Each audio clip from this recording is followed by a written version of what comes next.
appreciate it. I would like to share something with our group and that we discussed about. Is number one is getting the community involved. When you run the broadcasters, our favorite to us is that you will teach your neighbors, okay, on how to report suspicious activity in crime in progress.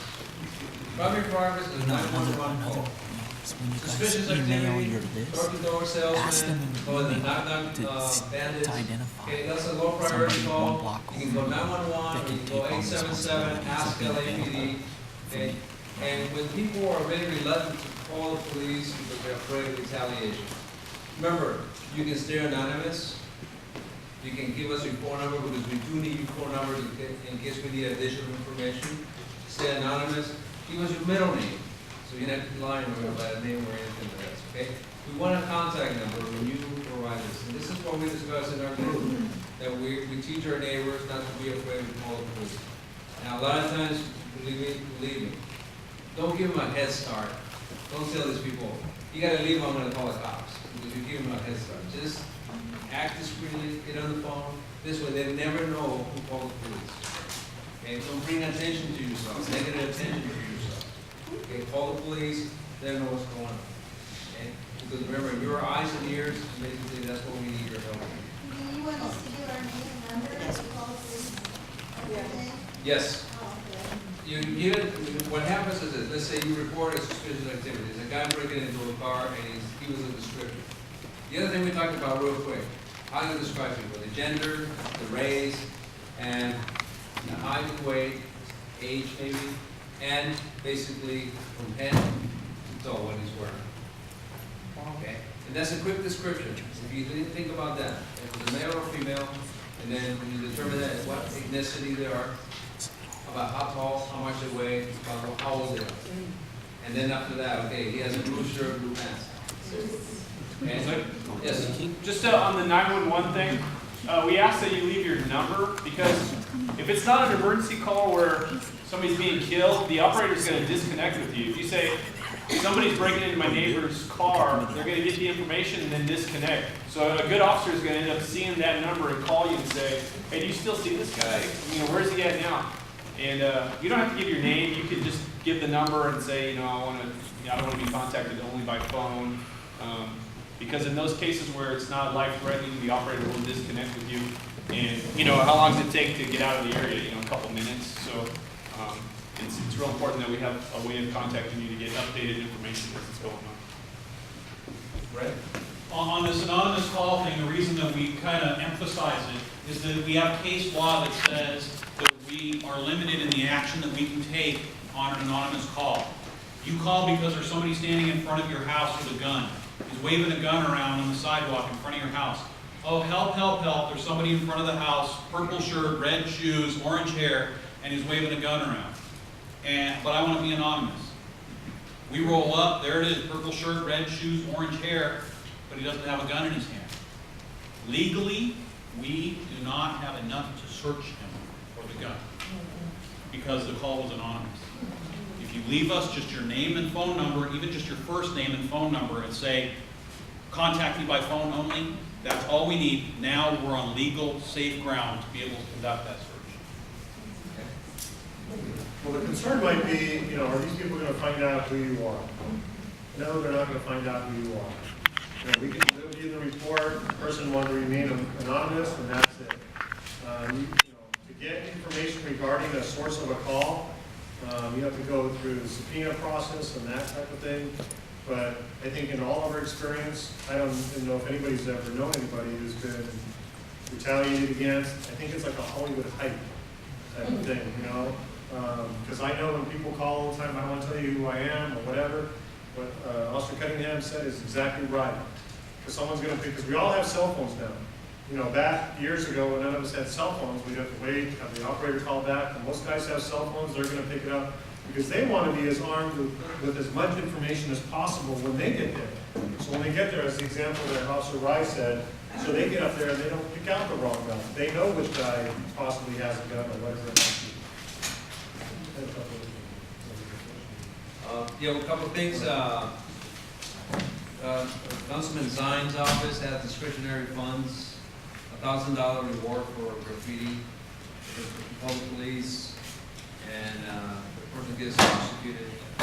After he gets prosecuted, it's $1,000 reward. Also, and you might have to go to court on that, yes. That's one thing, you're gonna have to identify yourself, okay? And also, if illegal dumping, the same thing, but this is just things that entice people to call the police a little more. So spread that around. Go ahead. John, phone number is 818-756-8848. Okay, speak up. All right, anybody, any of the senior leads, before they start to put their hand? Just, Go ahead, Sam. I just want to go over the importance of the municipal code sections. Everybody, I'm sure the senior lead's gone over the codes that we're enforcing now and what the captain has given us, his blessing to enforce.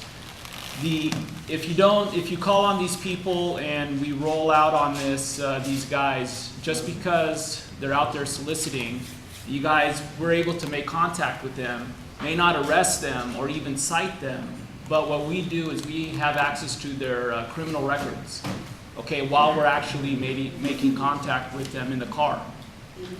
So we're able to identify that person as, hey, this guy's already been arrested for burglary in a different neighborhood. So we let them know that. Now they know not to come to this neighborhood because guess what? These guys know I'm a friggin' burglar. You know what I mean? So it's so important for, to pass on the information, to call on all these solicitors so that we can start identifying these guys. Okay, and letting them know that we know what they're up to. And it is a crime. There is a crime now with municipal code section. They have to carry ID on their person when they're soliciting door to door. The other part of it too, they can't sell magazines. So that's why we're asking, call, and to be honest with you, any door to door that comes to your door, it's definitely a non-emergency call. They're going to dispatch it as it's not non-priority, but it is a call that is a priority now where it wasn't before in the Peng division. Because we don't know who these people are. We're not going to know who they are until we stop them. So non-emergency, these guys come up to your door every time because we need to get them caught. Because they're just going to keep on doing what they're doing if you guys don't call them. If you don't know who they are, then they keep on doing it. No, it's everywhere. Apartments. Any soliciting in city of Los Angeles. If I may, that's our big, Topanga there, that's our biggest problem. I used to tell people when someone knocks at your door, you can just go ahead and blow them off. I can no longer say that. Jose had one on McNulty where it was a door knock, then they kicked in the front door. I had one on Fairchild where they door knocked, and then they kicked in the front door, and there was a 16-year-old girl home. And I think Sean there had one too. Where I can no longer say if someone knocks on your door, ignore them. No, do not. Confront them. And when I say confront them, I don't mean open the door with a shotgun or a pistol or a bat. Open the side window, maybe open the peephole to the door and say, hey, I see you're trying to solicit me something. I'm not interested, but thank you very much. So if that suspect or suspects knows that you're home. Follow me? Very important that they think someone is home. Or that you're going to call the police. Hey, I'm calling the police. Just tell them that. Because here's the difference that we have. Excuse me. This is what we have, the difference is. I think everybody knows what the knock-down bandits are. The method of operation is a knock on the door as a pretext to see if you're there or not. Once they're confident that they do not answer the door, they think you're not home. So one of the two things happen. They either kick the front door in, or they go to the rear, kick the door in the back. So people that don't answer the door because I don't want to bother with this guy. Now all of a sudden we have a home invasion robbery. Okay? Some of these guys are getting a little smarter and bolder because if they confront you, they tie you up, and they rob you, then you're not going to call the police until they're sure they got away. Because now they see you, they know that you're going to call the police immediately. So you want to avoid that. And I always tell folks that you don't have to go into the door, open the door, you can talk to the door, look, I'm busy, I'm on the phone, sorry I can't talk to you right now, I gotta go. And then you call us. We encourage you to call us on that. Yes, ma'am. I have a 14-year-old granddaughter that lives with me half the time. And it makes me very, I don't, even though she's old enough to stay by herself, I don't like being by herself for that very reason. I don't know how she should react if she lets someone know that she's there and they figure out that she's there alone. Now we've got another problem. We just got to teach her what to say, My dad's on the phone. Or my dad's in the back room cleaning his guns. He doesn't know. Yeah. Very good. Let me tell you something. Officer Cunningham here, okay? Great outstanding officer. We had a home invasion robbery in Winnetka. Door-to-door salesman selling magazines. Okay? A smaller lady, stature, opens the door. Okay? This guy says, "I'm selling magazines," and he was actually selling magazines. And what happens is he figure out that she's by herself.